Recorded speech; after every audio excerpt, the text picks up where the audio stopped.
God let go one of the world's first official on record. If you're not familiar with the story of Cain, let me get you familiar with it. Hey, it's your girl Yaya Jt, aka Majesty, and I'm back with another video.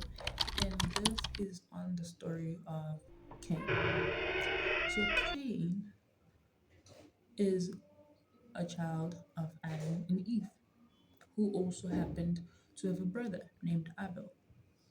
Now, both brothers were required by God to offer an offering.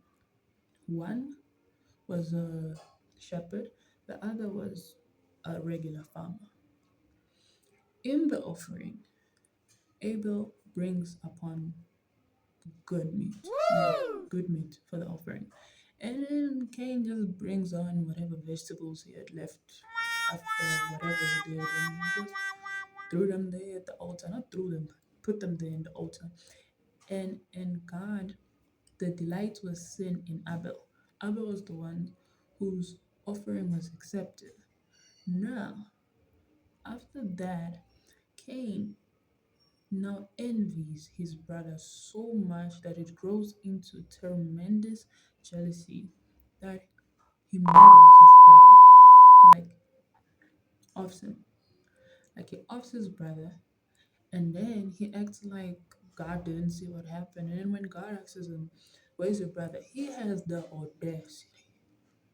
audacity to say, "Am I my brother's keeper?" And I'm like, Oh my god. hmm, yeah, ne? Talk about balls. He had some. He asks God that question, and God is like, "I know what you did. You murdered your brother. And because of that, I'm gonna punish you and put a mark on you so that nobody harms you." Why? Okay, never mind. So that nobody harms you. And you're gonna wander on the face of the earth and never have peace. Okay, kind of right, because you're letting him grow on with the, what is it called, with the guilt. But you know what I mean. But poor Abel is gone. He is taken out by his own brother, and Cain is left roaming around civilization. He goes from country to country to country. And this makes me wonder, is this just a maneuver or a strategy planned out by God Himself because of the sins of Adam and Eve? Imagine hearing that your own kid killed your other kid. Like, you don't know what to cry for. Do you cry for the one who died, or do you cry for the one who killed the other? Like, it's confused and it's heartbreaking. I don't know if it was more of a punishment for what they did. It could have been. Now you may wonder, what happened with King? Did he stay like that? Did he grow mad? Something. Cain, now, on the other hand, you would think he would be lonely or something. No, he actually moved to the north, which is the east of Eden, and he weds a woman. He actually bears a kid, and that kid happens to be the believed to be the most anointed, not anointed, but the most faithful prophet ever, which is Prophet Enoch, which is kind of confusing because his character is like supposed to be like a horrible human being, but he is punished with the mark, and you think his life would end there, but it doesn't.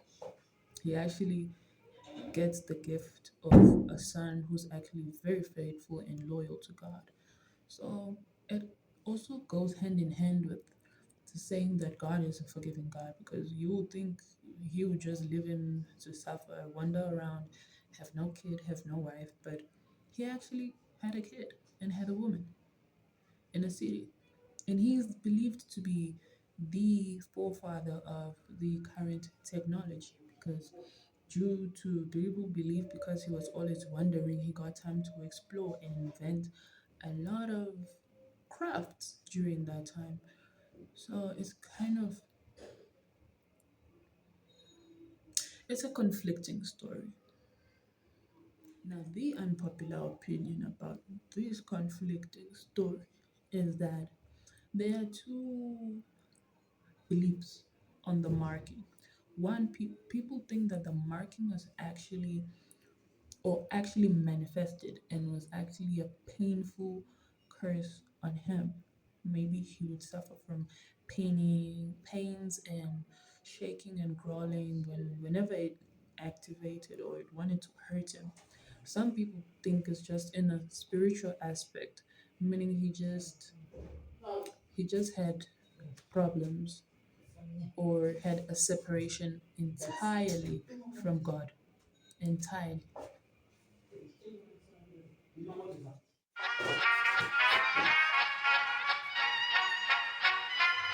So Cain's story is quite conflicting, but it's actually a good debatable story because it makes you wonder, was his punishment enough or was it light for some people? Like, I want to hear your comments. Like, comment down below if you think it was soft or it was the right one. And I hope you like this video and I hope you subscribe and you like. Keep your post notification bell on, like tap on it because every time I post, you are gonna get a notification that I have posted. And my socials, please like a sister, love a sister, follow a sister, you know. And it's your girl Yaya Jt, and I thank you so much for your contribution and your words. And I'll see you guys again on the next one.